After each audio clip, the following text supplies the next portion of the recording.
সবাই জানেন গতকালকের ঘটনা।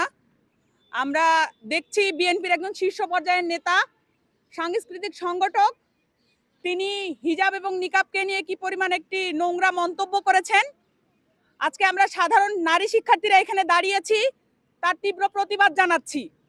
আমি শুরুতেই বলতে চাচ্ছি, আমি এটাকে কোনোভাবেই বক্তব্য হিসেবে মানি না। আমি এটাকে দেখছি নারীর প্রতি তার যে বিদ্বেষ এবং তার অজ্ঞতা এবং তার নোংরা মন মানসিকতার বহিঃপ্রকাশ ছিল তার কালকের এই মন্তব্য। তিনি বিএনপির একজন শীর্ষ পর্যায়ের নেতা হয়ে কিভাবে বলেন নিকাব পতিতাবৃত্তিদের পোশাক। আমি বলতে চাই, নিকাব কোনো পেশার পোশাক হতে পারে না।